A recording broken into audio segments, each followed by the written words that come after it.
Hello friends, नमस्कार। आज मैं फिर आपके सामने एक नए टॉपिक के साथ उपस्थित हूँ।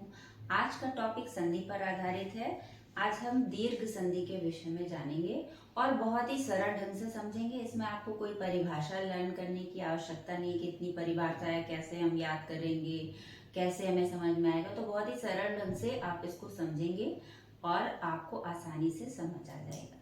चलिए शुरू करते हैं। दीर्घ संधि में परिभाषा ना याद करके एक सरल ढंग से आप इसको सीखेंगे। कोई भी शब्द हो, दो शब्द होते हैं किसी भी संधि में, तो पहला जो शब्द होगा और जो दूसरा शब्द होगा, दोनों में आपको बस ये ध्यान रखना है, चाहे इधर छोटा आ आए चाहे इधर बड़ा आए, दोनों ही स्थितियों में आपका बड़ा आ हो जाएगा। ठीक है। और इसी तरह से छोटी ई में भी होगा। अगर एक शब्द, पहला शब्द है, इसमें छोटी ई है और दूसरे शब्द में भी छोटी सी ई है या बड़ी भी हो सकती है। यहाँ पर दूसरे उदाहरण में देखिए, यहाँ पे बड़ी ई आई है और यहाँ पे छोटी आई, तो दोनों ही स्थितियों में बड़ी ई हो जाएगी। और इसी तरह बड़ा ऊ है, ऊ का है, इसमें गुरु उपदेश है, तो इसमें देखिए छोटा ऊ है और इधर भी छोटा ऊ है, दोनों मिलकर बड़ा ऊ बन गए हैं। तो दोनों ही कंडीशन में आपको सिर्फ दीर्घ कर देना है, चाहे वो छोटी ई का उदाहरण हो या बड़ा आ का उदाहरण हो या फिर छोटे ऊ से बड़े ऊ का उदाहरण हो। तो इस आधार पर हम देखेंगे। विद्याधन अर्थी, विद्यार्थी शब्द है, इसका संधि विच्छेद है विद्याधन अर्थी। आ और आ मिल गए हैं, इक्वल क्या हो गया है, बड़ा आ हो गया है। इसी तरह विद्यालय में देखिए, बड़ा आ मिलकर दोनों ये बड़ा आ बन गया है, यहाँ पे आप देखिए, तो विद्यालय शब्द बन गया है। दूसरा है रवि धन इंद्र। रवि में छोटी ई है, इधर भी छोटी ई है।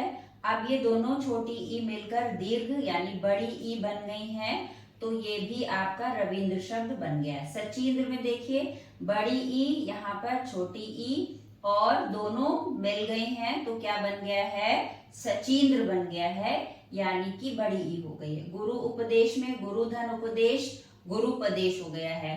तो इसमें आपका छोटा ऊ, दोनों छोटे ऊ आए हुए हैं, यहाँ पर भी और मिलकर बड़ा ऊ बन गया है। इसी तरह वधूसव में देखिए, वधु में बड़ा ऊ आया है, यहाँ पे छोटा ऊ आया है और ये दोनों मिलकर बड़ा ऊ बन गए हैं, तो वधूसव हो गया है। हमने यहाँ पर क्या किया है, बड़े ऊ की मात्रा लगा दी है, तो वधूसव शब्द बन गया है। तो इस आधार पर आप आसानी से इसको समझ सकते हैं कि दीर्घ संधि में हमें क्या चीज ध्यान रखनी, ना ही आपको बहुत अधिक परिभाषा रटने की आवश्यकता है। इस आधार पर आप आसानी से संधि को समझ सकते हैं और उसका विच्छेद भी कर सकते हैं। ये कंफ्यूजन नहीं रहेगा कि यहाँ पर विद्यार्थी कैसे हो गया है, विद्यालय कैसे हो गया है।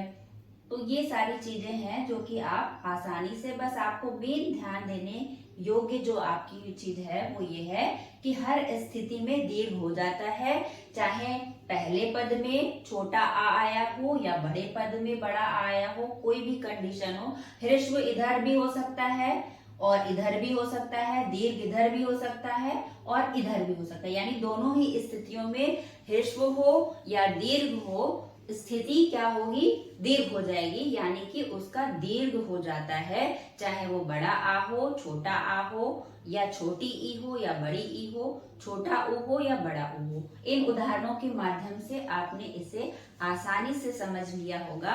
आशा करते हैं आपको यह वीडियो अच्छा लगा होगा और आपने आसानी से हर चीजों को क्लियर समझ लिया होगा। नेक्स्ट वीडियो में फिर मैं आपसे मिलूंगी। धन्यवाद।